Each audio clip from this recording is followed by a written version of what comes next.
What do you think? Like, what are the benefits of getting more young people involved in an organisation?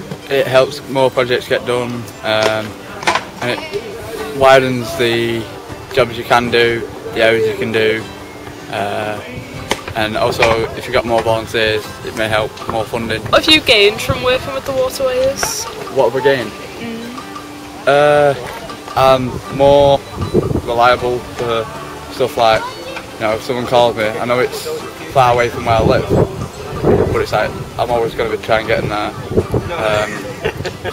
And working for the canal and the waterways has made me realise, you know, it's not just like, because we're on the canal boat now, it's like you just think of a canal of a towpath.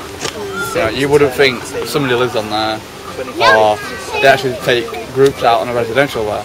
You wouldn't think that. But after doing it, you appreciate the surrounding areas, you know, and then you realise how much the residents on the canal actually love the canal. You know, and they're all passionate about it, and it's like they all try and do their own bit as well. And it's like, you know, British Waterworks are there, and if we had more volunteers, we could do more stuff for them, so they can enjoy their life as they want to, without having to worry to do too much work. So it's kind of inspired you a bit to help more?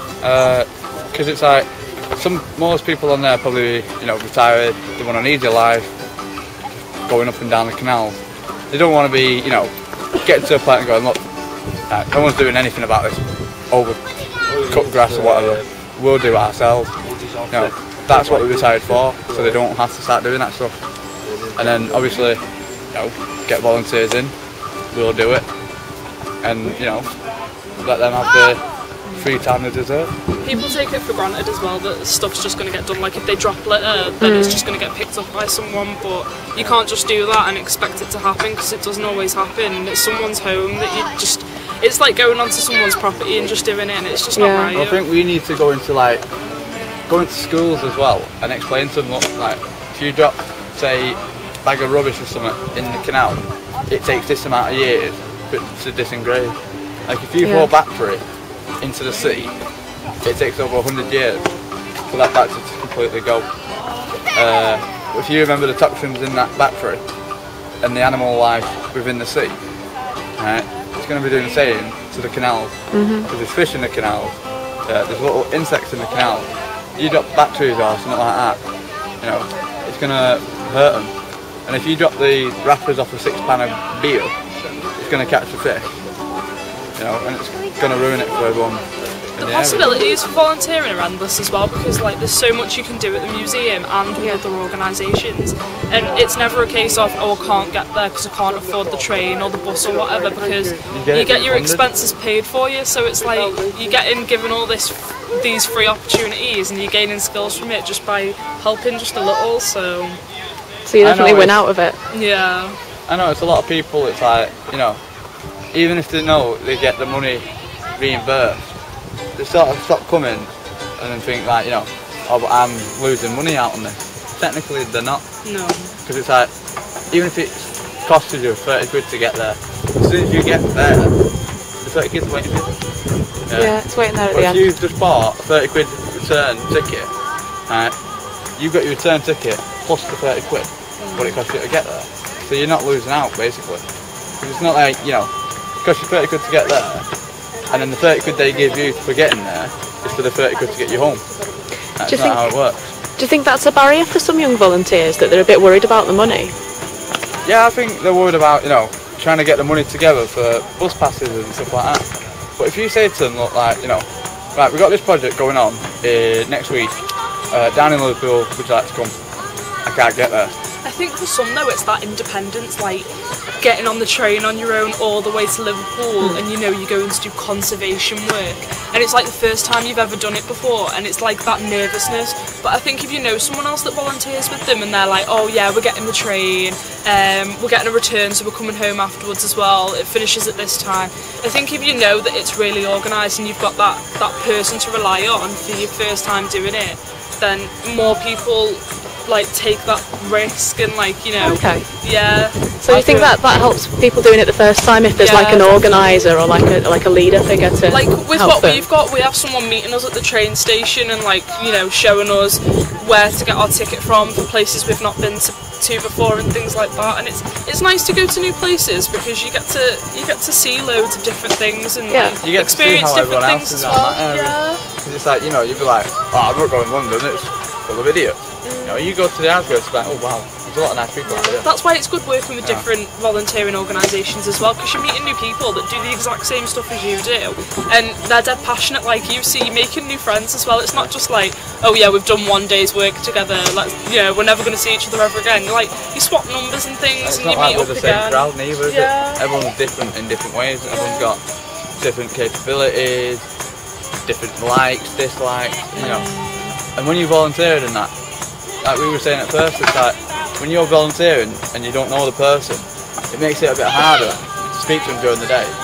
So it's like, when you first get there in the day, do like a little, you know, team building thing, get to know each other's names, a bit of what people like and stuff like that.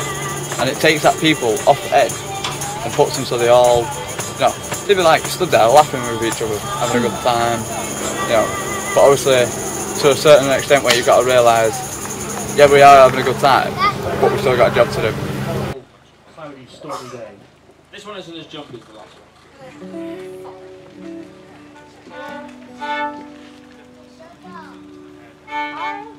Hi, David. Hello. How are you? I came back down today to see you. Yeah, it was good, yeah. When you have sick, when you should be in the market and you get email.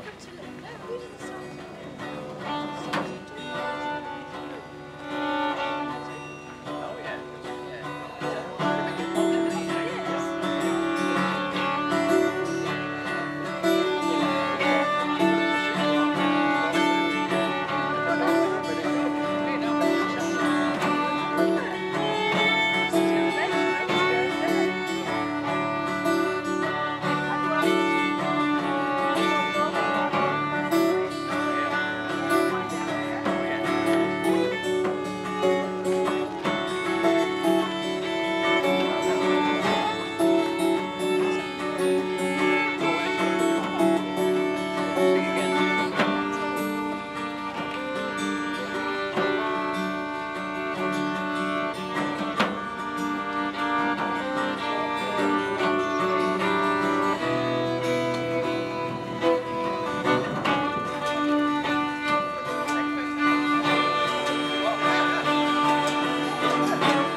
John was the son of a boatman. When his feet touched the earth, his head spun. As the growling stumbled, punched drunk, his ribs and his chest sunk. He was born on the water, dark gallery, warmed in by the fire in his black iron belly. And every night unfolds his bed from the wall and watches the water, shadows crawl. Soon his hands on the rope, he's earning his keep. It's the rhythm of the beast that rocks him to sleep. He pulls on the locks with his band of brothers, then off to the pub with Dan and others. But the man's no match for his track and steel. For every load, his ribs revealed. When her body is filled with final grain, her ribs crack beneath the strain. Oil spilt black and blood, her bones were now but firewood. He's the end of the fleet, the end of the line, and with card in hand he clocks in on time. The bricks and mortar stifle the water, but nothing crawls on the plasterboard walls.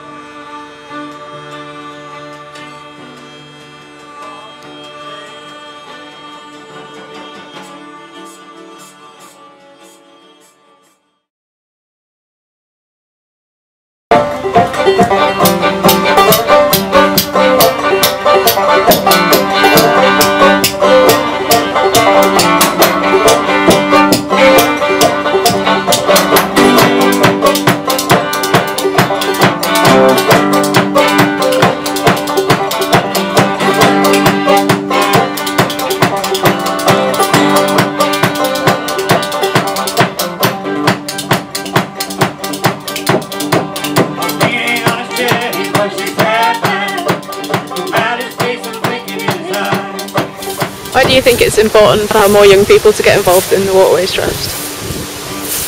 Personally, it's been like one of the best volunteering experiences for me because I've just learnt the most. So I think it's gonna introduce young people to volunteering as a whole, but also it's just gonna get them more excited with their environment. Awesome. Like, what benefits do you think there are for the trust from having more young people? I think it's going to broaden the amount of people we have at the museum, like not just people working there but visitors as well.